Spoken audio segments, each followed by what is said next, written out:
Bonsoir à tous sur Team Sport. Je suis très heureux de vous retrouver pour cette première émission de l'année 2022 avec, comme toujours, en ma compagnie, mon équipe habituelle de chroniqueurs avec à ma gauche Tony. Bonsoir Tony. À tous, bonne année, meilleurs vœux.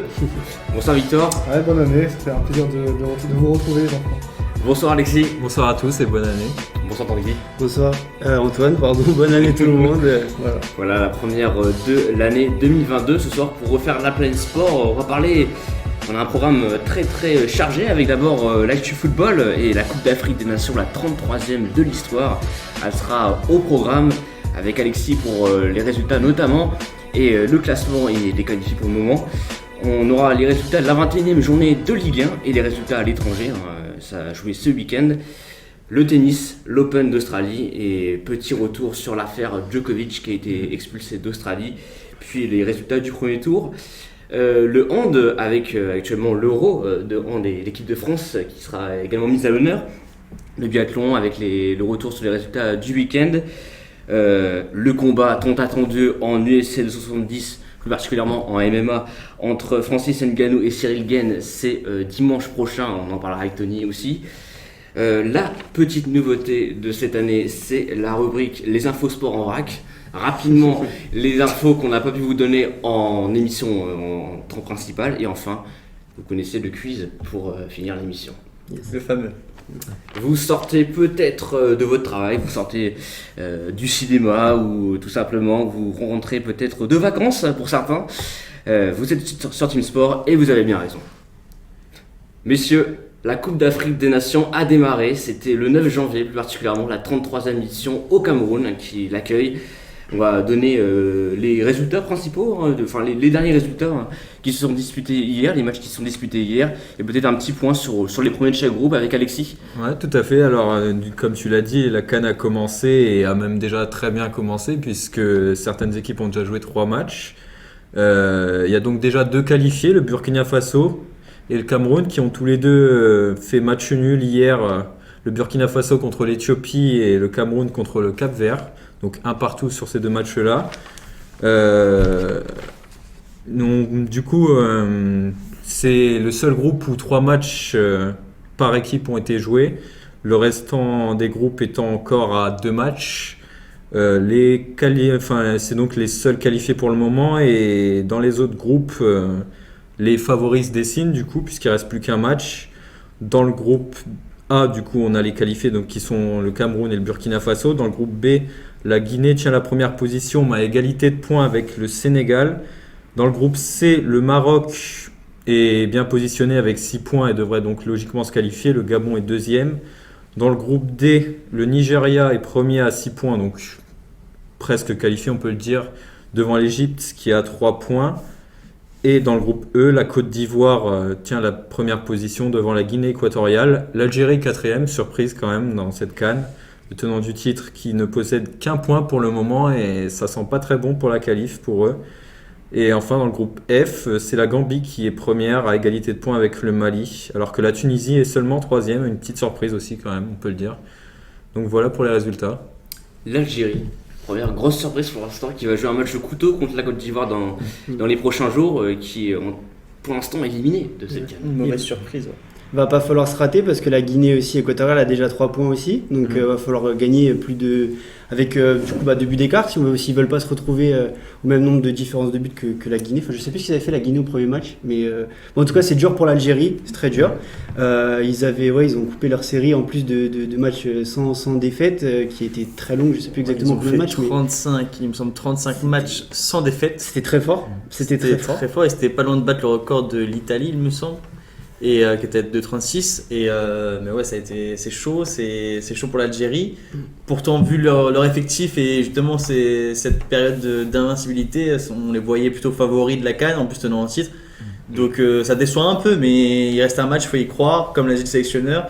Ils y croient encore, il sait que ces joueurs vont se battre jusqu'au bout et on attend de voir ce que ça va donner. On peut aussi saluer quand même la belle série qu'ils ont fait, c'est quand même assez révolutionnaire pour le pays. C'est vrai. Dans ce groupe, tout le monde peut encore se qualifier d'ailleurs, parce que c'est très serré. Ouais. Il y a 4 points pour la Côte d'Ivoire, 4 aussi pour la Guinée équatoriale, ou 3 3 pour la Guinée. 2 pour la Sierra Leone, C'est ça. et 1 point donc pour l'Algérie qui Ouais. doit s'imposer. Ça va être chaud aussi pour l'Algérie parce que la Côte d'Ivoire en face c'est très fort offensivement. On va pas falloir se rater parce que devant on a quand même on a Zaha, on a Nicolas Pepe, donc c'est fort, c'est très fort. Va pas falloir se rater, hein, je me répète, mais ouais, ça va être chaud. Et du coup, la Sierra Leone aussi qui a fait 2 matchs surprises, qui arrive à gratter à chaque fois 2 matchs nuls. Petit poussé Contre qui. la Côte d'Ivoire, c'était limite. C'est vraiment au dernier moment, ils ont eu un coup du destin qui les a aidés. On peut Mais quand même ouais, féliciter le c'est- gardien, hein, parce qu'il a bien aidé dans ces 2 résultats-là. Si le gardien n'était pas là, je Ouais, pense c'est vrai. que la 3e place n'était pas non plus au rendez-vous. Alors il y a Tantelli qui nous dit stats inutiles mais sympas. Depuis 2014, aucun tenant du titre, en référence à l'Algérie, n'a dépassé les 8e dans les compétitions suivantes, Coupe du Monde, Cannes, Euro. Ça c'est un indicateur aussi qu'il faut prendre en compte. Bah, Et- c'est la malédiction du vainqueur, j'ai envie de dire. Ces derniers temps, avec la Coupe du Monde, on a eu le meilleur exemple, notamment avec l'Espagne qui a eu du mal après sa victoire, l'Allemagne qui a aussi eu du mal après sa victoire. Et On peut noter les 2 derniers champions d'Europe, le Portugal et l'Italie, qui sont même pas qualifiés pour la prochaine Coupe du Monde, qui vont devoir jouer les barrages. Donc la preuve que il y a le karma le karma. La malchance des vainqueurs, comme tu disais. Il y a une équipe qui vous surprend agréablement depuis le début de la compétition, le Cameroun, Ouais, qui joue à Cameroun. domicile, qui peut espérer, qui est déjà qualifié pour les 8e, qui peut espérer aller loin. Ce serait beau pour le Cameroun, puis c'est dans leur pays, donc ils ont à cœur de tout donner pour cette compétition, je pense. Donc ce serait très beau de voir le Cameroun s'imposer. Après, pour ma part, je supporte le Sénégal, je trouve qu'ils ont une très belle équipe avec Sadio Mané. Reste à voir ce que ça va donner, mais on espère que le Cameroun va s'imposer. Bon, moi, je tenais à souligner donc la performance du Cameroun, mais surtout de Vincent Aboubakar, Ouais. qui, je sais pas combien de buts il est, Cinq, mais il me meilleur semble. buteur, je crois. Ouais. Après, voilà, il est passé par Valenciennes, quoi, donc. Bon, Forcément. à noter quand même que le Sénégal et du coup l'issue du classement du groupe B se joue en ce moment même et que le Zimbabwe mène 2-0 contre la Guinée qui est première en ce moment, donc ça pourrait changer le résultat final des qualifiés. Et le Sénégal est actuellement sur un score de 0-0 contre le Malawi, donc à voir, mais c'est la mi-temps pour l'instant sur les 2 matchs, mais ça peut changer les qualifiés. Voilà des infos qui sont très Oui. précises. c'est un match intéressant, ce soir, Gabon-Maroc. En effet. Le choc du groupe. Mais du coup, il y en a qui ont quitté le groupe. Le Gabon qui a perdu des Aubameyang. cadres, Pierre-Emerick Aubameyang, le capitaine, l'attaquant d'Arsenal, et Mario Lemina qui a mis fin à sa carrière internationale. Ouais, Vu aux mais- rumeurs qu'il y a eu sur Il lui. n'a pas annoncé officiellement. Ouais, je non, crois. c'est pas officiel. C'est pas officiel parce qu'il avait retiré, je crois, derrière. Il a supprimé Il sa a story. supprimé sa ouais. publication, c'est vrai, mais ouais, il a quand même Mais passé c'est un quand même bien message. parti. En tout cas, toujours est-il que ce sera un match difficile contre le Maroc qui a une belle équipe et qui est déjà premier du groupe en plus de ça. Les favoris, hein, C'est aussi. vrai. Favorite aussi. Outsider. Ouais. Ils font parmi des favoris. Ouais. Voilà pour la Coupe d'Afrique des Nations qu'on suivra donc attentivement la semaine prochaine aussi, puisque ça continuera avec la phase d'élimination directe. Il y avait du foot aussi ce week-end, il y avait du foot avec, ça c'est plus classique, notre championnat de France de Ligue 1, notre bon vieux championnat avec les résultats de la 21e journée, Alexis. Ouais, bah, tout d'abord, il y avait Nice qui jouait contre Nantes et qui s'est imposé sur le score de 2-1, qui continue sur sa bonne lancée. Du coup, Saint-Etienne a encore une fois perdu, j'ai envie de dire 2-1 contre Lens, malgré des progrès dans le jeu. Le PSG s'est imposé 2-0 à Brest, alors que Bordeaux a subi la loi des Bretons de Rennes qui ont gagné 6-0. Lorient et Angers n'ont pas fait mieux qu'un match nul de 0-0. Reims a été battu à domicile par Metz 1-0. Monaco, eux, ont battu Clermont 4-0. Strasbourg a battu Montpellier 3-1. Lyon s'est imposé contre 3 1-0. Et Marseille et Lille n'ont pas su se départager et ont fini le match sur un score de 1 but partout. Au classement, du coup, le PSG reste leader, pas étonnant, j'ai envie de dire. Devant Nice qui continue sa belle série et Marseille qui est un peu freiné par Lille cette semaine et qui n'y prend qu'un point mais qui reste quand même 3e. Au niveau des relégables, Bordeaux et Saint-Etienne sont dans la zone rouge alors que Lorient est barragiste. Voilà pour la Ligue 1. On verra si Bordeaux et Saint-Etienne réussissent à se maintenir, mais ça semble mal embarqué pour les 2 clubs historiques. Ce serait dommage pour ces 2 clubs historiques, comme tu dis. Bordeaux qui déçoit beaucoup, surtout ce 6-0, week-end, 6-0. C'est la plus grosse raclée qu'ils prennent de leur histoire depuis les années 70, j'avais lu. Un 2-0 Et à une Monaco, défaite mais- 8-0 à Monaco.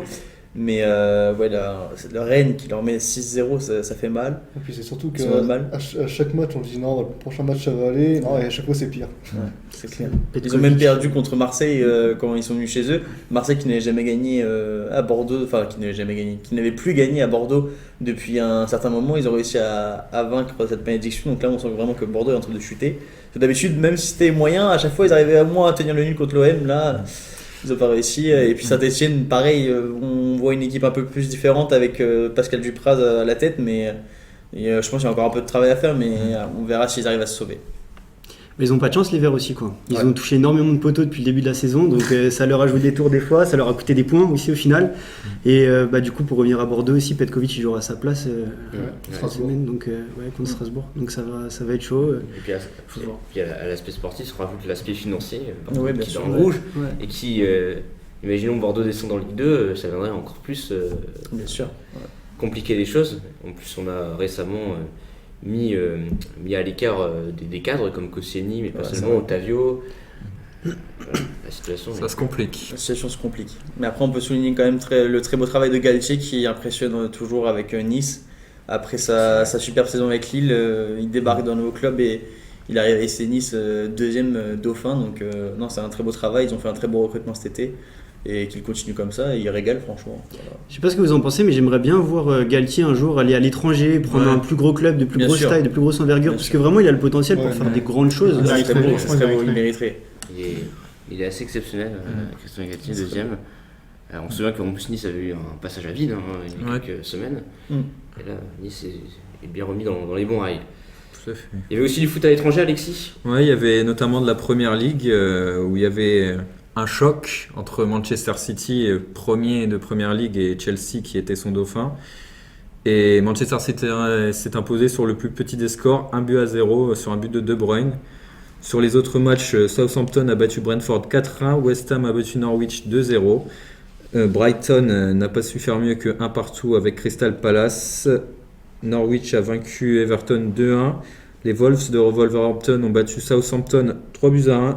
Newcastle, qui est encore dans la zone rouge, a fait 1-1 avec Watford. La surprise, Aston Villa a réussi à tenir le match nul 2-2 contre Manchester United, à le rattraper plutôt.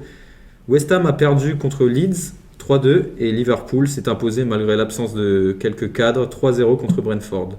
Du coup, au classement, Manchester City prend de l'avance en tête avec 11 points. Liverpool, du coup, est passé deuxième et prend la place de Chelsea. Chelsea est du coup troisième. Norwich, Newcastle et Burnley sont dans la zone rouge en première ligue. Voilà. Je pense qu'on peut noter pour la première ligue la très belle performance de Coutinho pour son Ouais. arrivée au club. Il a été prêté par le FC Barcelone jusqu'à la fin de la saison, il me semble 6 mois, Ouais, c'est ça. à Aston Villa, et pour son entrée en jeu contre Manchester, il fait une passe décisive sur le premier but et il marque pour le deuxième, donc de très beaux débuts. Alors qu'il était remplaçant en plus. Alors qu'il est en, ouais, c'est ce que j'ai dit, ouais, en rentrant en jeu. Et puis aussi, je sais pas si vous avez vu le très beau but de Kevin De Bruyne avec Manchester City, il a impressionné, franchement.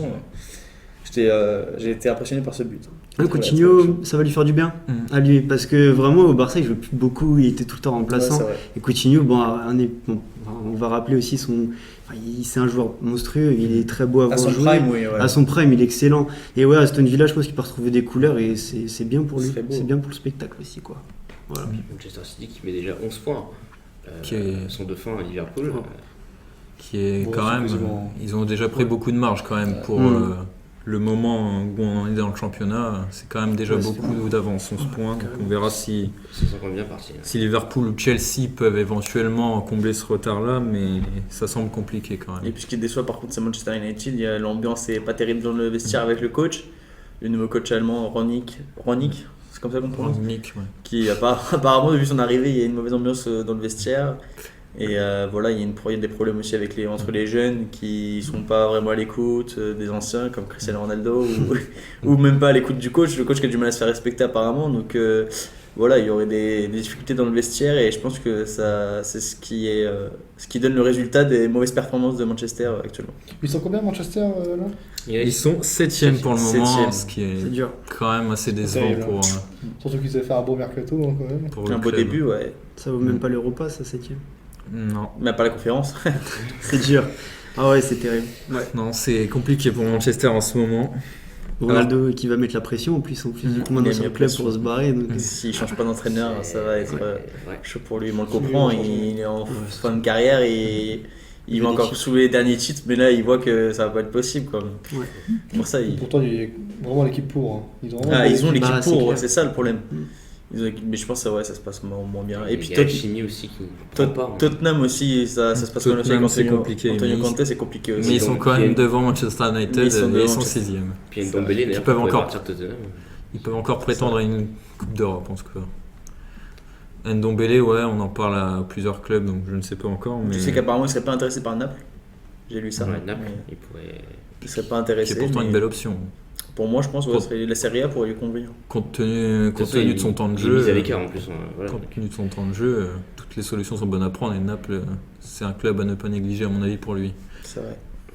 À noter quand même qu'il voulait faire revenir Emerson de Lyon, mais visiblement, Emerson a préféré visiblement le club de Lyon n'a pas l'air très d'accord pour normal. laisser partir Emerson, ce qui semble logique. C'est très logique. Du coup, Il y avait aussi du foot en Italie et en Allemagne. ouais, en Allemagne, il y avait les favoris qui jouaient et un choc, notamment entre Mönchengladbach et Leverkusen, que Leverkusen a remporté 2-1, sinon les favoris n'ont pas déçu. Dortmund s'est imposé 5-1 contre Fribourg, alors que le Bayern s'est imposé 4-0 contre Cologne, avec un triplé de Lewandowski, qui a d'ailleurs gagné le prix FIFA The Best récemment. L'Union de Berlin a gagné 2-1 contre Offenheim, Wolfsburg et le Hertha ont fait 0-0. Mayence a gagné sur le score d'1-0 contre Bochum. Stuttgart a perdu contre Leipzig 2-0. Augsbourg et l'Eintracht ont fait 1-1. Et l'Arminia Bielefeld et Greuther Fürth, les deux promus, ont fait 2-2. Il a pas fait allemand à LV2, mais il se débrouille pas mal. Bien joué. Du coup, au classement, le Bayern reste leader, comme tous les ans, devant Dortmund et Leverkusen. L'Arminia Bielefeld et barragiste, pardon, Stuttgart et Greuther sont les deux lanternes rouges. Et voilà, le foot allemand en Italie maintenant. Alors qu'en Serie A, il y avait aussi deux très bons matchs, notamment l'Atalanta qui jouait contre l'Inter et ils sont séparés sur un score de 0-0 alors que les deux équipes sont plutôt réputées pour leur jeu offensif. La Juventus a gagné 2-0 contre l'Udinese, Torino 2-1 contre la Sampdoria, la Lazio s'est imposée 3-0 contre la Lanterne Rouge Salernitana, le Hellas Vérone a gagné 4-2 contre Sassuolo, la Roma de Mourinho a gagné 1-0 contre Cagliari, la Spezia a surpris tout le monde et a battu le Milan AC 2-1 alors que le Milan est pourtant sur une belle saison, le Napoli a gagné 2-0 contre Bologne et enfin le gros score du week-end, la Fiorentina s'est imposée 6-0 contre le Genoa. Au classement, l'Inter reste donc leader devant le Milan AC malgré sa défaite et le Napoli. Salernitana reste lanterne rouge, ils perdent tous leurs matchs littéralement. Je pense que la relégation n'est vraiment pas loin, elle est déjà prédestinée pour le club qui a été promu cette année. Le Genoa et Cagliari sont les deux autres relégables en Serie A. Voilà. La Juve, combien? La Juve est seulement 5e. C'est chaud pour la Juve. Ça déçoit. hein. Et c'est con C'est- pour Milan aussi qui s'est fait surprendre contre la Spezia parce que là, ça leur manque des points pour la tête du championnat. Et Bah, combien ils- de points? Enfin, pour la place de premier. C'est d'autant plus dommage que l'Inter a fait un but partout, 0-0 pardon, avec l'Atalanta et donc il y avait moyen de revenir à hauteur. Bien sûr. Et du coup, là, il y a 4 points d'écart entre les deux clubs. Donc c'est quand C'est même toujours rattrapable, mais ça va être chaud. 2 points, pardon, pas 4. Il y Ah, avait, 2 points, ça va. il y avait aussi la finale. Et il y avait la Coupe finale, d'Espagne. évidemment, de Supercopa d'Espagne entre le Real Madrid, que vous connaissez très bien, et l'Athletic Bilbao. Et le Real s'est imposé 2-0 sur un match convaincant, j'ai envie de dire, de l'équipe de Carlo Ancelotti, 2-0. Le premier de Modric. Je pense qu'on est tous d'accord pour dire que Modric est encore très en forme pour Homme du 36 ans. match, incroyable, il était très bon. Et deuxième but de Karim Benzema, Sur penalty très bien tiré. inoxydable. Donc je tiens à pense dire que que Benzema c'était une victoire méritée, je Il a pense. fait une belle performance, il devient le joueur français le plus titré de l'histoire. 28 trophées pour un joueur français, c'est beau. Et puis, on a Raphaël Seboin qui a pas arrêté de nous répéter qu'il était que à 2 buts, je crois, de Alfredo Di Stefano. Il a pas arrêté de répéter ça pendant le match, donc on va sortir à la stade. Du coup, il est plus qu'à 2 buts d'Alfredo Di Stefano. Il Le est à troisième meilleur 303 buteur. buts, je crois. Ouais, c'est fort. Donc belle performance du Real. Et puis Tantelli aussi, Ton77, qui nous dit que Kolasinac signe à Marseille. Voilà. C'est sûr, c'est fait Ouais, Collaginat, C'est c'est sûr officiel. ouais, Officiel. c'est- ouais. ça ouvre justement. Décidément, les joueurs d'Arsenal qui réussissent pas mal à l'OM, puisqu'ils ont récupéré Guendouzi et là ils récupèrent Kolasinac. Donc, Kolasinac, pas Kolo Jezek. Donc, Kolasinac. J'ai pas dit ça. Oui, Kolasinac. donc Ouais. je sais pas ce que vous en pensez, mais c'est peut-être une bonne prise, on verra pour Marseille. Ouais, bah faut voir, ouais. On verra. Ça peut être une bonne Parce prise. qu'à ma vie, il retourne à Nice, c'est pour ça qu'il Ouais. cherche un latéral gauche, il me semble. Après, Exactement. moi, si j'aurais été Sampaoli, ouais, je sais qu'il était aussi sur Tagliafico, il me semble. Ouais, Argentin. mais ils ont de la concurrence quand même sur Tagliafico. Ouais, donc, je pense aussi, mais je pense que ça aurait été une plus belle option. Après, à voir. Mais... Alors Donc, voilà. justement, rapidement, un petit point mercato. Est-ce que pour l'instant il y a des. Donc, soit en Ligue 1 ou à l'étranger, il y a des joueurs qui vous surprennent, qui sont arrivés.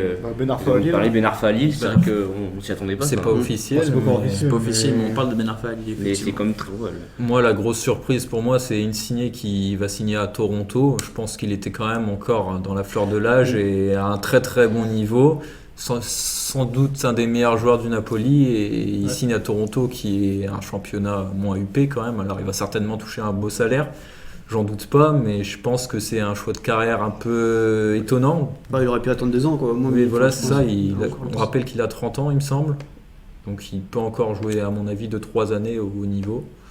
À Naples, Facilement. il aurait pu continuer à Naples, ou j'aurais bien vu peut-être en France. Ou Sachant que pourquoi pas, récemment, il y a un moment ou en donné, Espagne. Je pense que là, en Espagne, ça aurait pu lui convenir. Manchester United s'intéressait à lui il n'y a pas très longtemps. En plus, Angleterre, donc. ouais, forcément. Alors ils sont pas au niveau où ils devraient être Manchester, mais ça reste une belle option quand même pour Ouais, lui. ou Tuchel pour en faire un monstre. Ouais, bah financièrement, ça reste très attractif, hein, de toute façon, Mm. donc il n'y a pas de force. Enfin, je pense que c'est pour ça en quelque sorte aussi, parce que c'est très, ouais, pour l'argent, c'est très attractif. Puis comme on l'a dit, Coutinho à Aston Villa, bonne pioche pour Aston Villa, je pense quand même. Ouais. Qui ont Ouais, signé Lucas aussi, Digne aussi. qui ont signé ouais. Lucas Digne aussi, donc ils renforcent leur équipe. Bon choix, je pense, à mon avis. Il y a Cherki qui a mis un peu de pression sur Lyon aujourd'hui aussi. Ouais, j'ai vu ça. Il disait comme quoi il n'était pas satisfait de ne pas être rentré ce week-end contre 3 sur le terrain après sa bonne performance contre le PSG. Et il commence à s'impatienter, Cherki, à 18 ans. Il est encore Ouais, jeune, ouais. mais plus ça va, plus il pousse. Et Peter Bosz a encore un peu de mal à le faire jouer. Il le fait seulement rentrer alors que des fois il pourrait le mettre titulaire. Après, Cherki, il a un peu de déchets techniques encore. Il demande encore à s'améliorer.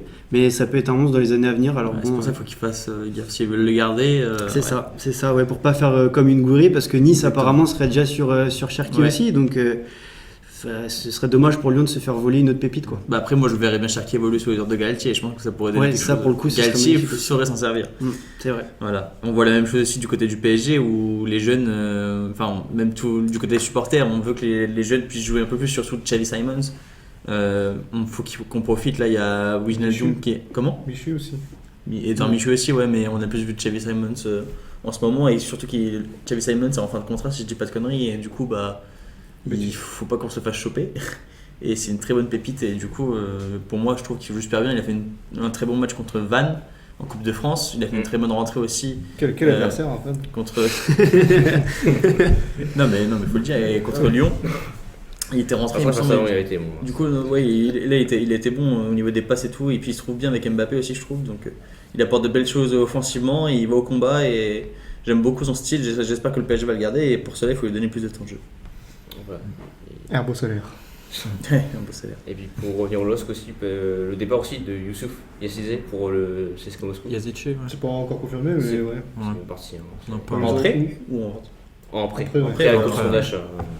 Bon, il nous aura bien servi. Hein, maintenant. Enfin, je dis, il aura bien. Surtout l'année dernière. Hein, surtout. Ouais, surtout avec le triplé contre Milan. Milan, ouais. Très très bon match ce jour-là. Maintenant, cette année, bon, Bon, il n'a pas la confiance dans l'entraîneur, Non, c'est mais- dommage pour lui parce que ça C'est- reste un bon joueur. mais- ses entrées, elles sont pas flamboyantes. Bah, je pense pas que ce soit vraiment un joueur qui fait de grandes différences. Pour l'animation offensive, c'est plutôt un bon joueur parce que il est bon dans sa qualité de passe, mais ouais, non, il crée pas beaucoup de différence. Donc, À la différence de Atem Ben Arfa. Enfin, c'est tout le contraire. lui. Ouais, mais Ben Arfa est trop Ouais, irrégulier, je pense. Pour- Oui. après, on verra. Ben On Yassine, verra s'il joue. on hein, verra. parce que S'il joue, ouais. Faire attention pour Botman aussi, parce que Botman est très courtisé en ce moment. On On parle a de eu pas Newcastle. mal d'offres on parle de par rapport à Newcastle notamment, et on ouais. sait que Newcastle ont les moyens maintenant, donc ils ont déjà recruté les Trippier de l'Atlético. Et je crois que la dernière news c'était que Lille en demandait 40 de Newcastle, et Newcastle a fait une offre à 35, je crois, donc bon, les Ouais. négociations elles sont encore loin d'être terminées. Mais De toute façon, Botman, il va partir, je pense. À noter quand même que Newcastle à un propriétaire qui est beaucoup plus riche que n'importe quel propriétaire de club maintenant. Ouais. Donc, Là, ce serait dommage. c'est pour pas lui une de- question de moyens pour le club de première ligue en ce Ouais, moment. c'est Donc, si- s'ils le veulent, ils l'auront. Ce serait dommage de le perdre pour Lille avant la Ligue des Champions, parce que Ouais. les huitièmes, Oui. ça va être important. Ce serait dommage, même pour la fin de championnat, parce qu'il y a des matchs importants qui vont arriver. Lille a une place à aller chercher aussi en Europe. Alors Donc, qu'ils se replacent en ce moment en plus. Donc, Ouais, important. Voilà pour ce point mercato. Je pense qu'on a tout dit. Hein. Ouais, Foot, on on a a fait le complet. On a beaucoup parlé de foot. On va maintenant parler de l'actualité aussi. C'est le tennis et l'ouverture de l'Open d'Australie. Alors avant de donner les résultats, les principaux résultats du premier tour, on va revenir sur l'affaire quand même qui a duré 10 jours. L'affaire Novak Djokovic qui a été finalement expulsé d'Australie. Monsieur, je vous laisse peut-être réaction sur Ce qu'on en pense. ce que vous en pensez de ce choix, parce que ça tournait quand même à une affaire politique plus qu'une affaire sportive. Bah, je pense que c'est logique. C'est pas parce que, certes, c'est le plus grand tennisman, il est très fort et ça manque à l'Open d'Australie, mais voilà, si les règles c'est les mêmes pour tout le monde, que tu sois tennisman, que tu sois un ouvrier, que tu sois n'importe qui, les règles c'est les mêmes pour tout le monde et pour moi, et voilà, déjà qu'ils disent qu'il n'est pas vacciné, enfin, il veut pas dire s'il est vacciné ou non, bah, je vois pas en quoi ça le dérange, après c'est son choix, d'accord, mais voilà quoi, qu'il accepte au moins de comment dire, de coopérer avec la fédération et avec l'État australien, de dire qu'il s'est fait vacciner ou non, et si c'est pas fait vacciner, bah voilà, tu fais des tests. Si Non. les tests sont positifs, et bah tu joues pas le tournoi, mais c'est tout à fait Australie, normal. Australie, c'était vaccination obligatoire. Ouais, c'est ça. Il aurait Les il vaccinations fallait qu'il soit obligatoires, vacciné pour. voilà, Il y avait des doutes autour de ces tests qu'ils étaient. Enfin, quand on scannait le QR code, ils étaient soit négatifs, soit positifs. Enfin, ça changeait à chaque fois, donc il y avait des doutes là-dessus. Ouais, et puis même sur son test Covid, il y aurait eu des suspicions qu'en fait ce test était complètement faux, qu'il aurait inventé des dates falsifiées. Ouais, donc ouais, non, c'est n'importe quoi. La gestion était catastrophique de la part de Djokovic et de ses managers. Donc, enfin, Ouais, c'est c'était bien. catastrophique. Puis même, de toute façon, ouais, quand un État dit que, justement, comme Tony l'a dit, que tu dois être vacciné pour entrer sur le territoire, bah, c'est pas parce que tu es Novak Djokovic que tu vas avoir un passe droit, et c'est très logique Ouais. que la situation soit terminée Alors, comme ça. par contre, moi, il y a un truc que je comprends pas, c'est que l'ATP, il me semble que c'est l'ATP, le patron de l'ATP lui a dit que Djokovic pouvait avoir un passe droit, parce que Djokovic, je pense pas qu'il aurait pris l'avion, il aurait été en Australie si c'était sûr qu'il allait repartir directement.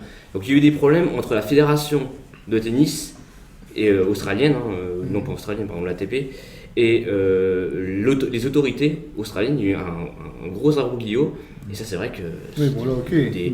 Après, Sur le principe. voilà, oui, sur le principe, c'est c'est sûr. la règle. Mais voilà, c'est. Après, il faut avoir l'information de l'instance qui délivre les autorisations finalement. Ouais. Et c'était pas au patron de l'ATP de dire si c'était possible ou Ah, non, c'est parce ça. que c'est pas à lui de déterminer s'il faut être vacciné ou non pour entrer Si. sur le territoire australien. Oui, Et ça, il c'est- y peut rien. Donc, C'est en l'Australie qui est maître de son territoire, c'est pas Voilà. le chef de la C'est sûr, TP.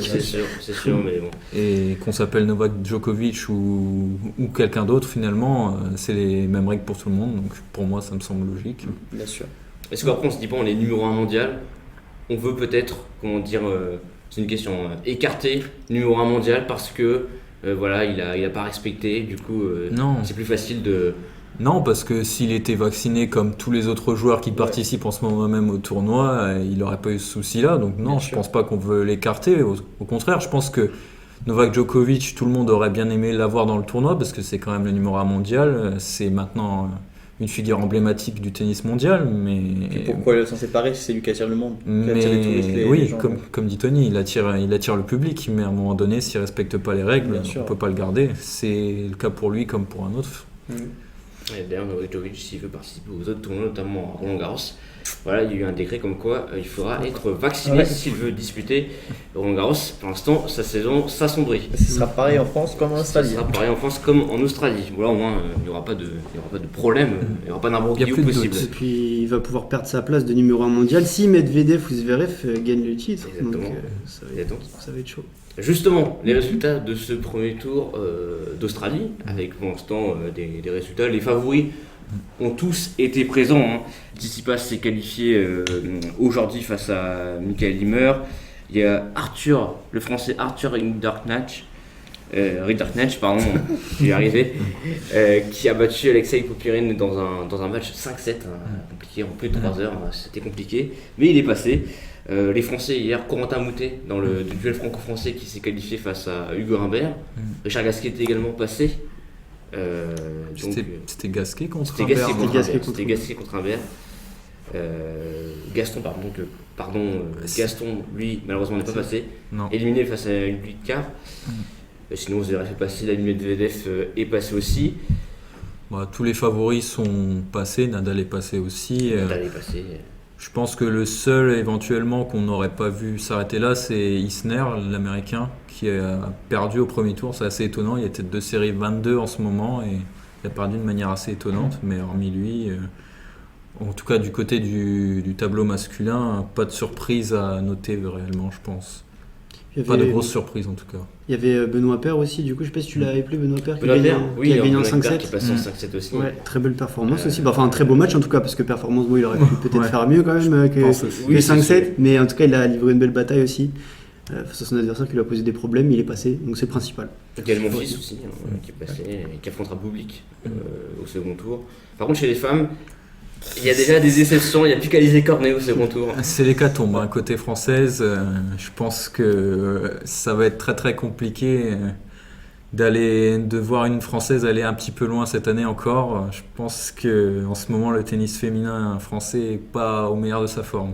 Outre la Aldenovic et Caroline Garcia, d'ailleurs Caroline Garcia qui se fait éliminer par Garbi Muguruza, qui affrontera Alizé Cornet, donc c'est pour vous dire la tâche qui s'annonce pour la française. Avec le tennis français vit des heures, ça fait déjà quelques années, mais... Surtout le féminin, parce qu'encore chez les gars, il y a quand même des beaux joueurs qui sont là, même s'ils brillent pas forcément, ils sont toujours dans le top 100, ils restent présents, ça bouge pas. Mais chez les filles, ça commence à être très très compliqué. Les résultats, c'est très dur. On a du mal à aller loin, je sais pas ce qui pêche, mais en tout cas, ils ont du mal.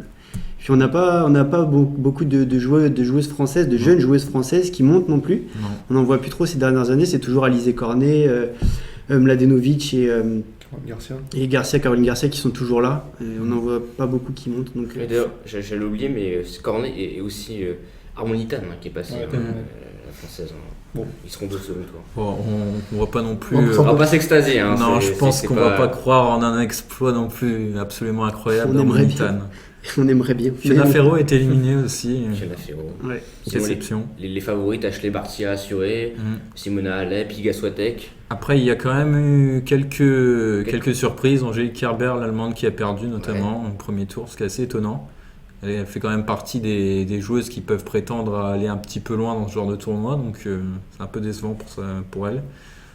Après, il y a eu quelques joueuses qu'on n'attendait pas à ce niveau qui ont réussi à battre des joueuses mieux classées qu'elles. Après, chez les femmes, c'est assez récurrent, j'ai envie de dire. On a plus de surprises que chez les hommes, j'ai l'impression. Je ne sais pas ce que vous en pensez, mais... Oui, ça arrive Si, plus souvent. C'est vrai que Il suffit de regarder les derniers vainqueurs de Roland Garros. Chez les femmes, ça bouge tout le temps. Iga Swiatek a gagné il n'y a pas longtemps. D'ailleurs, elle a gagné aussi, elle s'est qualifiée facilement.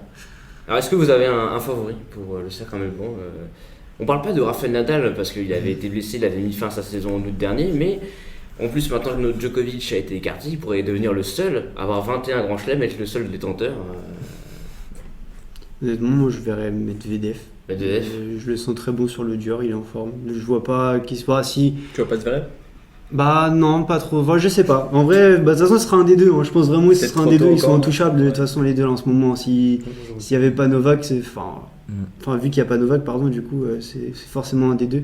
Mais je sais pas. Moi, je miserais une pièce sur Medvedev. Je sens fort. Tu dirais qui le petit Tsitsipas, non? Il y a Tsitsipas, j'aurais bien tenté de Tsitsipas, moi. Après, l'absence de Novak Djokovic redistribue un petit peu les cartes quand même, parce que sinon, je pense que c'était quand même le favori dans ce tournoi-là, et lui n'étant pas là, ça ouvre peut-être le tournoi à d'autres, donc on verra ce que ça donne. Mais... Moi, je pense que Medvedev. C'est bon pour le suspense en tout cas. Je pense que Medvedev, je le mettrai, mais c'est vrai que ça sera ouvert de toute façon cet Open d'Australie. Voilà pour la page tennis, rien à ajouter. Il y a juste pour revenir sur l'affaire Djokovic pour finir, Dupke qui nous a envoyé un commentaire, et tant contre le vaccin, j'estime qu'il n'aurait pas dû être écarté du tournoi, il s'est fait discriminer pour un show. Voilà. Il y a des choix, il y a pas forcément des avis qui sont les mêmes, mais c'est bien justement. C'était vrai que cette affaire avait tourné un peu à la politique. Ouais. On va pas se mentir. Après, c'est aussi parce que Novak Djokovic est numéro 1 mondial, du coup, ça prend une ampleur C'est vrai, que ça ouais, n'aurait pas c'est pris pour si ça, c'était ouais, la c'est tête ça. de série numéro 18 ou même le 101e joueur mondial. Quoi. Oui, bien sûr. Exactement. Voilà pour le tennis.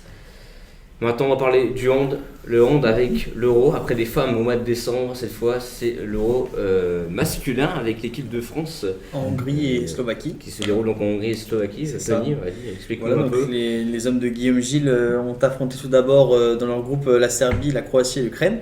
Voilà, ils sont imposés avec 3 victoires en 3 matchs. C'est un départ parfait pour les Bleus. Donc la France qui se qualifie avec les autres qualifiés, l'Espagne, la Russie, la Croatie du coup, le Danemark, la Norvège, la Suède, l'Allemagne et le Monténégro sont qualifiés pour le reste de la compétition. Voilà, donc pas d'inquiétude pour l'instant jusqu'ici pour les Bleus parce qu'on a été très bons, surtout contre l'Ukraine où on a fait un gros match 36-23. Voilà, et puis un match sérieux aussi contre la Serbie 29-25. Donc c'est plutôt pas mal. Et le seul petite inquiétude à la limite qu'on pourrait avoir serait en défense où l'un de nos cadres en défense, on va dire, depuis le début de ce tournoi aussi, c'est notre arrière gauche Karl Conan qui a été testé positif au Covid. Donc même malgré les précautions de l'équipe de France, le Covid rattrape toujours et du coup pour l'instant il va devoir attendre au moins 5 jours et avoir 2 tests négatifs pour continuer la compétition et il est remplacé pour le moment par le jeune Théo Monard, le jeune pivot de Nantes. Voilà. Pour l'équipe de France, qui a plutôt été convaincante cette équipe de France sur les 3 matchs qu'on a vus. Ouais, solide comme d'habitude, j'ai envie de dire. Bien sûr. On a retrouvé une équipe de France conquérante ces derniers temps, notamment contre la Serbie où ils ont surdominé la première période. Ils avaient déjà 10 buts d'écart à la pause, donc ils avaient déjà presque remporté le match, j'ai envie de dire, même s'ils se sont fait remonter un peu vers la fin. Mais on peut quand même noter que cette équipe de France-là sera bien présente Non, mais pour la suite du tournoi. Il y a toujours un début de deuxième mi-temps assez difficile pour les Bleus, j'ai remarqué Ballot. sur les 3 matchs. Est-ce que vous voyez des favoris se démarquer du coup de ce Moi tournoi? j'ai envie de croire en la France déjà, Ouais, premièrement ouais. parce qu'on a une On prend la bonne France, équipe, forcément. je pense. La France championne olympique en plus. La France championne olympique, L'Espagne, l'Espagne ouais. championne en titre. Après, comme d'habitude, handball c'est toujours les mêmes équipes un peu qui Ouais, se voilà. détachent, Souvent, l'Espagne, le France, Danemark, Suède, la Norvège. Suède. Ouais. Qualifié aussi, Norvège. Et le Danemark, bien sûr, ils sont qualifiés. La Russie qui s'est qualifiée quand même aussi, La Russie se qualifie également. première du groupe devant la Norvège, ce qui n'était pas écrit quand même. C'est une bonne nation du handball, mais de C'est là à être premier devant la Norvège, c'était pas fait d'avance. Donc les favoris, c'est ces équipes-là, à mon avis. On verra ce que ça donne. Puis offensivement, la France, quand même, c'est quand même solide. Je veux dire, ça marque, voilà. Puis on a le mix parfait, on a des bonnes équipes entre les joueurs qui ont une bonne expérience, avec les frères Karabatic, Valentin Porte, désormais capitaine, Ouais. et on a aussi les jeunes qui arrivent, Mahé, déjà là depuis Maé qui est déjà là depuis l'année longtemps. déjà, voilà, mais il est quand même encore assez jeune, et puis là-bas le jeune Théo Monard, par exemple, le jeune pivot de Nantes, je pense que il arrive en renfort, mais je pense que lui il pourrait s'imposer en équipe de France d'ici 1 an ou 2, et il y a moyen qu'il soit dans le groupe en tout cas et qu'il puisse jouer régulièrement avec l'équipe de France. Maé qui a fait un très bon match contre la Mahé Serbie qui a été un d'ailleurs, très bon match avec la Serbie. joueur que j'apprécie beaucoup. Donc voilà pour l'équipe de France. Qualifié pour le tour principal, maintenant ça se passe comment le tour principal, Tony? Il y a deux poules avec 2 équipes de 6. Et comme j'avais expliqué Voilà. pour l'Euro féminin, C'est ça, exactement. l'année dernière, du coup, c'était en 2021. Ça remonte. Donc, ouais, il y a les groupes le groupe de A à D, il me semble. Ouais. A, B, C, D. Non, EF aussi. Il y a EF aussi. Je crois, ouais, c'est ça. Et puis après, du coup, donc on a 2 qualifiés par groupe. Et ensuite, les qualifiés, donc on a 4 équipes. Donc les 2 premiers. Ah non, donc il y a A, B, C, D, pardon, excusez-moi. Donc les 2 premiers de AB ils se retrouvent dans le groupe 1. Et les 2 premiers du groupe CD se regroupent dans le groupe 2. Et après, donc il y a encore des phases. Encore des rencontres. Et les 2 premiers à chaque fois se rencontrent après en phase finale. Demi-finale et finale. Après, finale. Voilà. On peut pas faire des phases de poule comme tout le monde. Un peu complexe. Hein. En tout cas, on espère que nos bleus, C'est vrai. le destin ne sera pas le même que chez les que les femmes filles. qui malheureusement ont été éliminées en finale. Bon, ce serait C'est déjà pas une mauvaise performance en soi, puisque deuxième, c'est déjà, Oui, c'est sûr. c'est déjà une belle place. Oui, mais les Français sont. Mais je pense que les Français ont le niveau pour aller chercher le titre. Bien sûr. Donc, on Évidemment. espère que ça sera le cas.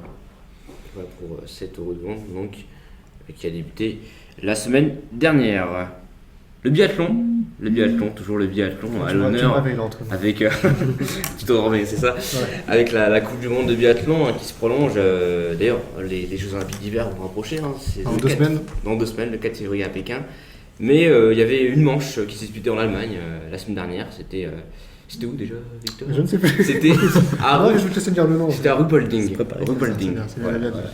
Et- Non, bah, très, très bon résultat des Français. En tout cas chez les hommes, parce que chez les femmes, ça reste limite quand même. Mercredi, il y avait le 7 km chez les femmes, donc avec la victoire d'Elvira Heuberg, la suédoise, première française, Justine Brezaz, 5e. Jeudi, la victoire de Quentin Fillon-Maillet sur le 10 km homme. Vendredi, le relais femmes victorieux, donc avec les Françaises qui sont imposées devant la Suède et la Russie. Du côté des hommes, c'est une petite déception avec le relais qui a fini 5e avec la victoire donc, de la Russie. En dimanche, il y avait donc les 2 poursuites avec une 4e place d'Anaïs Bescon sur la poursuite femme. Et chez les hommes, encore une belle victoire de Quentin Fillon-Maillet qui prend le large sur le classement général devant Samuelson. Et chez les femmes, Marthe Reuseland, toujours première, avec en première française Anaïs Bescon. Donc c'est un week-end un peu mitigé pour les femmes, mais très bon pour les hommes, surtout pour Quentin Fillon-Maillet qui, avec 2 victoires, c'est vraiment, ça promet pour les JO. hein. Il arrive en force pour les JO, est-ce que j'allais dire. Confirme sur les poursuites en plus. hein. Ouais, il creuse l'écart au classement, il fait plaisir, il y a encore pas mal de courses encore, mais ouais, il fait l'écart sur Samuelson. Emilien Jacquelin aussi qui est là, bon il a fait un week-end un peu moyen, un peu en deçà, surtout sur la poursuite où il termine assez loin aussi. Et ouais, bah, ça fait du bien à voir parce qu'en début d'année, pendant nos premières émissions, on avait pas mal parlé aussi de leur irrégularité. Et là, bah, ils nous font mentir. Donc on demande à ce que ça continue. Et c'est de bon augure pour les JO. D'ailleurs, Emilien Jacquelin, par rapport à la poursuite où il a fini 20e, Ouais. il s'est expliqué 33 places de gagner parce qu'il avait gagné 33 places. Ouais. C'est bien, mais après le premier tir, je me sentais déjà usé physiquement. Il va falloir regarder avec le staff sur ce qu'il faut faire. Je pense que je manque de fraîcheur. Bah, sachant déjà aussi sur le premier tir, il a raté 2 balles. Ouais. Donc déjà aussi, ça lui a coûté déjà pas mal de temps sur la course parce que du coup, il a dû faire 2 anneaux de pénalité. Et au final, il finit 20e. Bon, bah, la deuxième partie de la course, du coup, bah, elle est très bonne. Mais bon, c'est ça, c'est un peu d'irrégularité qui revient. Mais bon, il reste quand même au 3e au classement général. Ouais, c'est 3e. Et il y a de la marge encore, il a le temps de remonter. Donc ouais, Quentin Fillon-Maillet, en tout cas, il fait plaisir à voir. Ouais, par contre, chez les femmes, c'est assez étonnant parce que individuellement, c'est pas terrible. Mais alors, relais femmes, premier, c'est vraiment, il y a un collectif chez les femmes et ça, je trouve ça vraiment bien. Il faudra que tu revois ça. D'ailleurs, prochaine manche, ça sera en Italie à Altos. Donc, Antos. Antos. Le week-end prochain, voilà. Merci Victor pour. C'est bien. Il faut être concis dans ce qu'on dit, voilà, exactement. On espère aussi que les Français brilleront en Italie, comme pour l'instant depuis le début de la saison, parce qu'ils nous, quand même, faut quand même des performances assez intéressantes. Et d'ailleurs, pour revenir au classement, vous le disiez, hein, l'écart entre Quentin Fillon-Maillet et Sébastien Samuelsson, 581 pour Quentin Fillon-Maillet, le Suédois 484. Il y a déjà presque 100 Ah, c'est points. beaucoup, c'est beaucoup. Quasiment. C'est Il y vraiment a beaucoup. presque 100 points d'écart. De Sarjon est pas mal dans la poche. Là. Ouais, c'est bien. Tant mieux pour la France. Emilien Jacquelin est à 4 points de Samuelsson, donc il faudra surveiller ça. Ouais, Samuelson, il n'y a pas eu une semaine facile. hein. Pardon. Voilà. Je vais se Pour, continuer. pour le classement, juste pour le top 10, Simon Détude également 8ème, Simon Détude. Bah, 3 Français dans le top 10, Trois Français c'est dans bien. le top 10. C'est bien aussi. Ça montre que du coup les Français sont présents cette année. Et ouais, c'est cool. C'est de bonne augure, comme je disais tout à l'heure. Ouais. Et Anaïs Bescon et Anis Chevalier et Boucher qui se suivent au classement 7 et 8ème respectivement. Et comme tu l'as dit, Marthe Roseland, évidemment, première. Incontestable de ce classement. Voilà pour le biathlon maintenant. Mais si on va s'attarder au combat sans doute tant attendu, c'est dimanche aux États-Unis à partir de 4h du matin, heure française, entre Cyril Gane et évidemment Francis Ngannou. Tony, tu veux nous en parler un petit peu de ces combats tant attendus? Incroyable ce qui nous attend, les amis. L'événement du week-end. L'UFC 270 à Los Angeles, comme tu l'as dit, 4h en français. Il va falloir être motivé si vous voulez voir ce combat. Mais je pense qu'on pourra être motivé vu ce qui nous attend. Donc dimanche matin, soyez présents, 4h du matin devant RMC Sport. Un gros combat qui nous attend. Tout simplement le titre suprême, champion du monde des poids lourds, la catégorie la plus haute. Donc là, on a deux mastodontes qui s'affrontent. Francis Ngannou, le Camerounais, le tenant en titre, The Predator, 35 ans, 1m93 pour 113 kg. Je le rappelle, ses stats, 19 combats, 16 victoires, 3 défaites. Voilà, et lui, il va tout miser sur sa puissance. Il a beaucoup de force. C'est ça qui est hors du commun chez lui. C'est que pour un humain, il est vraiment physiquement impressionnant.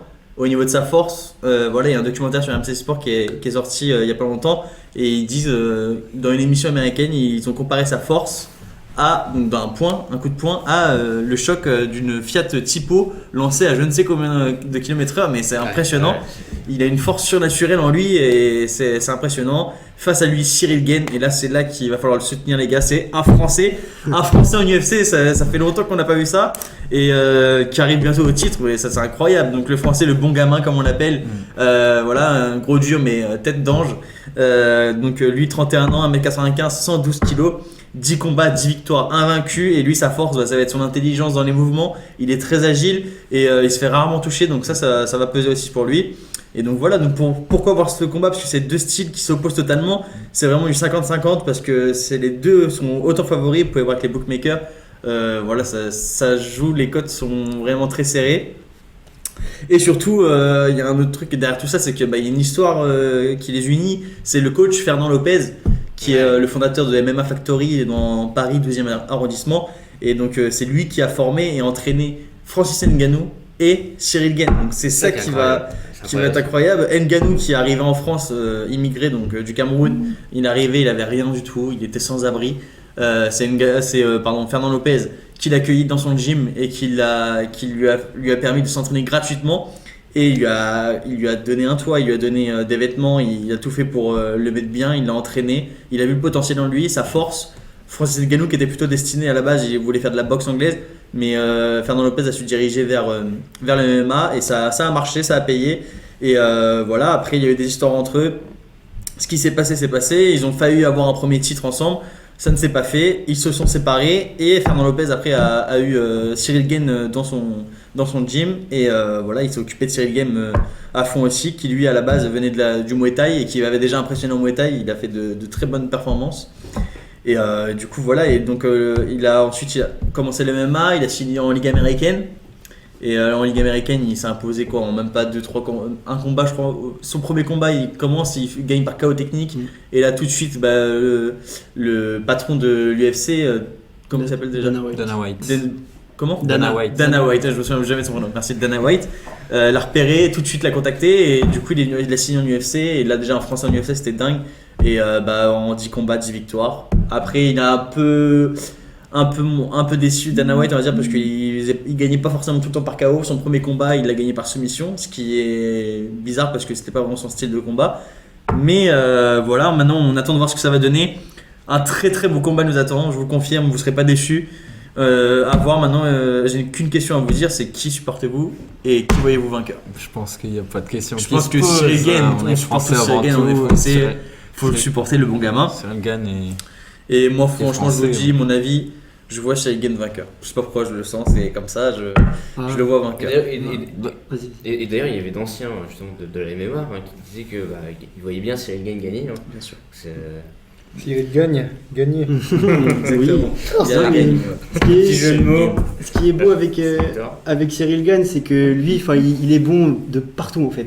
Le gars, il a commencé Muay Thai justement, donc le pied-point, il a toujours été bon là-dedans. Il arrive au MMA et il apprend tout de suite le jiu-jitsu brésilien. Il apprend tout de suite les techniques de lutte, donc tout de suite très fort. Il a une capacité à créer pendant les combats, à faire des choses qu'il n'est pas du tout habitué à faire. Et on l'a vu du coup gagner par soumission dès son premier combat à l'UFC, donc c'était incroyable. Mais il va falloir faire attention parce qu'en face c'est Ngannou, du coup tu as parlé de son punch tout à l'heure, Ngannou très très puissant. Et faut savoir que tous ces combats, la plupart il les a gagnés dès le premier round, deuxième round, par KO. Ouais, c'est là où je voulais en venir justement, c'est que du coup Ngannou il est très fort du coup dans les premiers rounds, et si Gane il arrive à faire durer le combat, à l'amener dans le deuxième, troisième round, plus ça va durer, plus ça va sentir bon pour Cyril Gane. Donc bon. L'avantage pour Cyril Gane, c'est qu'il faudrait qu'il fasse durer le combat, qu'il se fasse pas trop toucher, parce que même un mauvais coup, on sait jamais, même si Gane domine, Gane il peut mettre un sale coup et juste un de ses coups, ça peut faire très très mal. Mais ouais, si Cyril Gane arrive à le tenir, à faire tenir les rounds et à faire durer le combat, Ngannou va se fatiguer comme il avait fait contre Miocic, il me semble, pour la première fois pour le titre, et il avait perdu. Donc je pense que Cyril Gane va viser là-dessus sur l'endurance et la fin de combat, et Ngannou lui va tout de suite viser de taper fort dès le début du combat pour essayer de le mettre KO, viser le KO dès les premiers rounds. Donc c'est pour ça que ça va être un match très excitant qui nous attend, et ça va être incroyable. J'ai envie de dire, c'est un peu le match de la technique contre de la force, entre guillemets, c'est la puissance contre la technique. Ngannou qui est réputé pour sa puissance dans la catégorie, alors que Cyril Gane lui est plutôt un combattant assez technique. On va voir ce que ça donne, mais dur de pronostiquer. Après, attention, Cyril Gane est technique, mais très puissant aussi. Après, forcément, il n'a pas la puissance de Ngannou. Ngannou est intelligent aussi, mais ouais, il risque de, s'il continue à travers le combat à passer les rounds, si le combat continue en longueur, et je pense qu'il va se fatiguer et que Cyril Gane aura l'avantage. Après, Ngannou est toujours dangereux sur un seul sur un coup. Il suffit d'un coup. Il suffit d'un coup pour un KO, je pense. Il faut que Ngannou il fasse aussi très attention au jeu de jambes de Cyril Gane, parce que le jeu de jambes de Cyril Gane, les kicks dans les jambes. Le Muay Thai, ça vient du Muay Thai, tout ça. Et on l'avait vu contre Derrick Lewis, il avait vraiment martelé sur les jambes, il arrêtait pas. Les middle, les coups de genou sautés, les high kicks, les low kicks, il vise là-dessus et franchement c'est beau. Et après, du coup, Derrick Lewis était incapable de faire plus de choses, et c'est là où Cyril Gane est très fort. Mais c'est ça que Cyril Gane, en fait, c'est le plaisir à voir combattre, parce que en fait, il est là, mais il combat, mais il sourit tout le temps. Il est dans. En fait, c'est ça qui, je pense, pour moi, va lui donner l'avantage, c'est que lui, il se rend pas compte du danger. Il y va parce qu'à la base il était pas prédestiné à ça, donc lui il s'en fout, il connaît même pas les 10 premiers de son sport. Lui il y va, il combat comme ça, il sait que c'est Ngannou, mais voilà quoi, il a pas cet effet que Ngannou a, c'est-à-dire l'effet comme on l'a vu dans le reportage de RMC Sport, ils disent l'effet Tyson que Tyson avait à l'époque, c'est-à-dire Tyson il rentrait sur le ring, il avait déjà gagné le combat à 50% parce qu'on chiait dessus, parce que c'était, celui d'en face se faisait dessus parce que c'était Tyson, tu vois. Là c'est pareil avec Ngannou, il est incroyable, on a tout de suite peur, mais si Ngannou n'est pas conscient de ça. Et c'est ça qui, je pense, peut le faire gagner, c'est que il va quand même réussir. J'ai hâte, ça va être trop beau. Et il a d'ailleurs dit il y a pas très longtemps, je crois que c'était hier, j'ai pas de pression. C'est quand même le combat pour la ceinture de champion du monde. Il disait même que Cyril Gane dit si jamais il perdait, ça pression. changerait rien. Justement. Mais oui, mais c'est cette mentalité qui est remarquable, c'est que pour lui, s'il perd, il s'en fout. Et il a raison. Tous les champions ont déjà perdu. Et à noter quand même le fair play, il a pas provoqué vraiment Ngannou, il a juste dit qu'il allait donner le meilleur de lui-même pour gagner le combat. Donc, tandis que Ngannou a dit qu'il allait mettre Gane au tapis dès le premier ou deuxième round. Tu as deux mentalités totalement opposées. À noter quand même que Ngannou est plutôt dans les codes de l'UFC qui est le trash talking à gogo et la surenchère permanente des insultes et des provocations, alors que Cyril Gane lui est plutôt à l'opposé de ça et déjà focus dans son combat à mon avis, mais sans provoquer. Il porte bien son surnom. Il porte bien son surnom, bon gamin quoi. Voilà, c'est tout. Bon gamin. On aura hâte dessus, on pourra se lever d'ailleurs. Tantali qui te dit vas-y paye-moi RMC et j'y serai. D'ailleurs à noter quand même que c'est mon sport Tantali, on est tous dans la même galère. Que c'est peut-être le dernier combat de Ngannou parce que il s'entend pas trop avec Dana White, le patron de l'UFC, pour prolonger son contrat avec cette organisation là. Il parle aussi de poursuivre dans la boxe. Il a notamment commencé à trash talk Tyson Fury sur les réseaux sociaux. Donc on verra ce que ça donne, mais peut-être le dernier combat d'Ngannou avec l'UFC en tout cas. Ça sera incroyable, une victoire de Cyril Gane, Ngannou qui part de l'UFC et qui affronte Tyson Fury et Ngannou, voilà, ça sera incroyable. Le match à ne pas rater, on rappelle dimanche à 4h. En tout cas, soyez au rendez-vous dimanche, ça va être beau. En tout cas, Tony a bien protesté son sujet quand même. Parfait. Voilà. Voilà pour donc ce combat MMA à suivre dimanche. On va passer rapidement à la rubrique, avant de passer au quiz, à la rubrique. Les petites infos en vrac du sport de la semaine, tout simplement avec Victor. D'abord sur le rugby, le cyclisme. Les amis, il y avait un combat à ne pas manquer dimanche. C'est du rugby. C'est un peu plus calme, je vous le dis. Non, écoutez, week-end mitigé pour les clubs français en rugby. Donc 4 victoires, 4 défaites. On a d'abord Castres qui s'est incliné face au Munster. Toulouse aussi qui s'est incliné face aux Anglais des Wasps. Le Racing 92 qui s'est imposé 25-10 contre les Gallois de Ospreys. La Rochelle s'est imposé 39-21 face aux Anglais de Basse. Le Stade français s'est incliné à Bristol 28-17. Leinster s'est imposé largement contre Montpellier 89-7. On pourrait croire à un score de basket. Ouais, là, c'est Donc, violent. basket, quand 89-7, c'est impressionnant. Ah, c'est Mais terrible. victoire historique de Leinster. Bordeaux, Bègles, s'est imposé 45-10 face aux Gallois des Scarlets. Et enfin, Clermont 25-19 face aux Sharks, les Anglais de Sharks. Ouais, Donc, mais il y a eu des cas de Covid aussi dans les équipes françaises, non ouais, mais bon, ça n'empêche pas non plus 89-7, hein, monsieur. Ouais, 89. La preuve que si. Ça fait 13 essais, 13 C'est 60. énorme, C'est hein. énorme, hein, vraiment, j'ai 13. rarement vu ça. On a rarement vu des matchs avec autant de points de différence Ouais. quand même. C'est clair. Donc voilà, un week-end mitigé. Le rugby, toujours. On a appris Ouais, pour l'équipe de France. Avec donc la liste des 42 qui vont préparer le tournoi Destination. Donc avec des nouveaux, on peut citer Léo Burdeux, Daniel Biziwu, Johan Tanga et Jules Favre. Et on peut aussi noter les retours de Teddy Thomas, Bernard Leroux et Virimi Vakatawa. Vakatawa. Le rugby, c'était complet. Ça, c'est bon. Le cyclisme maintenant. Bon, un petit mot de cyclisme avec, on a eu un petit peu de programme de certains coureurs. Donc je vais vous citer d'abord Thibaut Pinot et David Gaudu qui seront alignés sur le Tour de France. Arnaud Démarre, donc de la même équipe, sera lui aligné sur le Giro. Vincenzo Nibali, et ça c'est une surprise, va disputer les 5 monuments. Donc il va disputer Paris-Roubaix et le Tour des Flandres. Ce qui est plutôt étonnant pour un coureur comme lui. Caleb Ewan, lui, sera aligné sur le Tour de France et sur le Giro. Et enfin, le dernier vainqueur du Tour de France, Pogacar, lui, va faire la classique à travers les Flandres. Donc un pari pour lui. Pareil. Puis donc Thibaut Pinot, on espère un retour triomphant sur le Tour de France. On l'espère, mais bon, sinon lui il y a aussi souhaite. David Gaudu David qui Gaudu pourrait aussi. créer une belle surprise. Voilà pour le petit mot du cyclisme. On te remercie, Victor. 32 points hier Ouais. en 2 cartons avec les Clippers. C'est quand même. Ouais, monstrueux, il a rentré 7-3 points d'affilée. c'est- Enfin, franchement, monstrueux, Nicolas Batum. Pourtant, c'est Ouais. pas son jeu principal, le scoring. Mais putain, bah, en plus, en première mi-temps, il a mis 0 points, donc ça commençait pas très bien pour Ouais, lui. c'est vrai.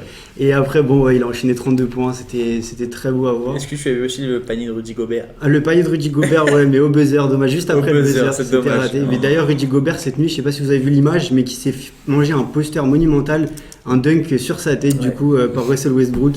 Il est monté de très loin, Russell Westbrook, et du coup, il a martyrisé un peu Rudy Gobert, qui savait plus trop où il était après. Mais bon, Rudy, il a fait encore des belles performances ces derniers temps, il montre que son statut, il bouge pas. Très très bon avec le Utah Jazz, et voilà.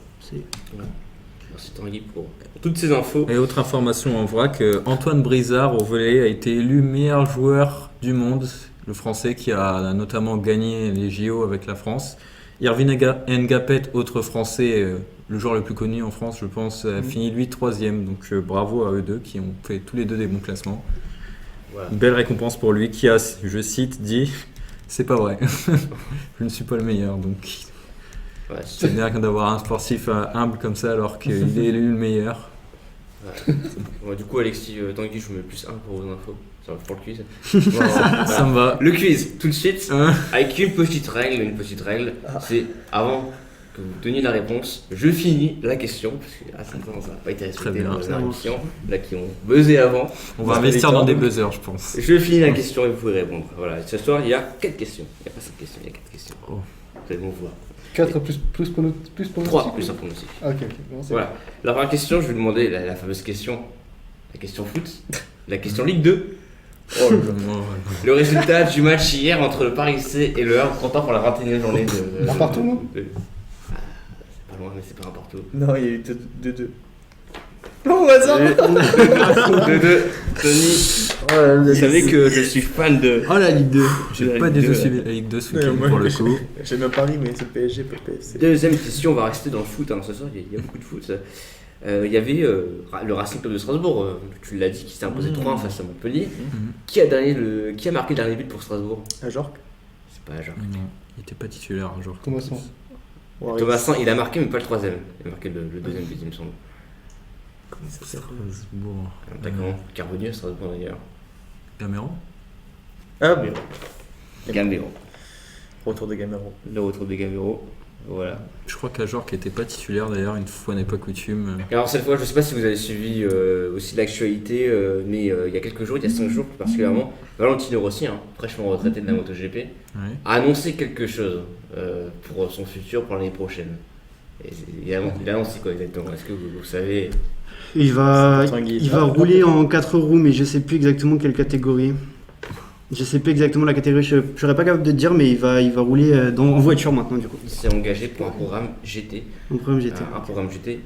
Voilà, je n'ai pas l'image devant moi lequel, mais il roulera en GT, notamment aux 24 heures de Spa l'année prochaine. Ouais, j'ai vu Donc voilà, peut-être, d'ailleurs, il avait dit récemment que les 24 heures du Mans un jour, ça serait dans ses petits papiers. Donc, Bah ouais, Valentino Rossi, il a toujours aspiré à une carrière en voiture du coup, 4 roues, parce que il avait fait des essais avec Ferrari pendant longtemps, pendant sa carrière. Il avait fait des essais du coup à Maranello, sur la piste de Monza aussi avec la voiture, avec la Ferrari, mais il est toujours resté en MotoGP pour des raisons évidentes, parce que son talent il est meilleur évidemment en moto, mais voilà. bon, C'était je pas te mets le point, Tanguy, t'avais trouvé. Ouais, je pense. Voilà. Et dernier match, c'est un pronostic. Et peu importe les pronostics, il y a le derby. On va dire le derby Lyon-Saint-Etienne. Alors un derby forcément Ouais. déséquilibré sur le papier. Mais La question c'est pas qui va gagner, mais Ah, combien attention. va prendre le Saint-Etienne. Au match aller, les Lyonnais ont été surpris, donc faire gaffe, on sait jamais. Donc faut voir. Moi, je vois au moins un but des Verts. Ouais. Parce que je vais entendre une grande gueule sur le terrain, cette Pascal Dupras qui va leur gueuler après. Ils ont intérêt à marquer. Et après, j'ai vu une très belle équipe de Lyon contre Paris, qui a très bien joué aussi. Et qui a bien dominé aussi contre 3. Donc, allez, on va dire une victoire de Lyon quand même. 3-1 pour Lyon. 3-1 pour Tony. Ambitieux le Tokyo. Moi, je J'aurais dirais. dit pareil, mais du coup je change. Moi, je veux une victoire difficile. Allez, je vais pas faire original, je vais dire 2-1 pour Lyon. Bien pour Lyon.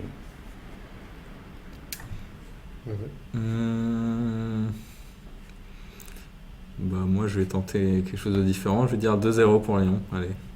2-0. Alex, bravo. J'ai dit 2-1. Tony, il a parlé du très beau match de Lyon contre Paris, mais après, on sait que Lyon aussi, c'est très symptomatique pour eux le fait de faire des très mauvais matchs contre des petites équipes et des très gros matchs contre des grosses équipes.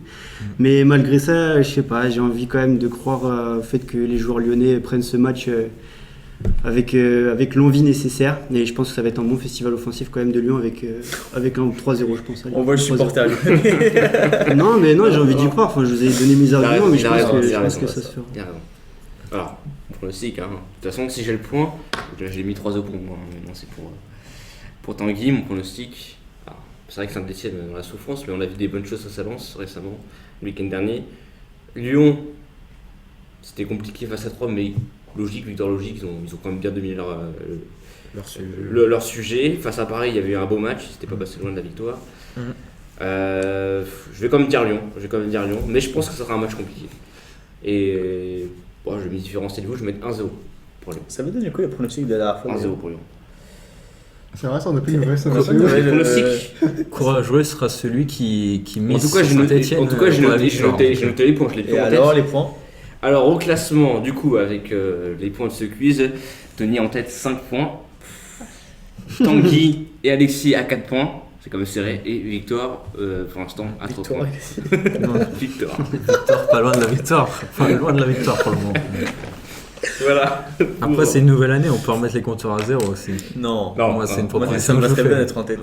En tout cas, merci de nous avoir suivis sur cette émission. Et puis, on se retrouve donc la semaine prochaine, si vous le voulez bien. Mardi ou jeudi, on vous tiendra au courant et lundi, sur les comptes, sur les réseaux sociaux, sur Insta. Voilà, monsieur. En dernier mot. Tout.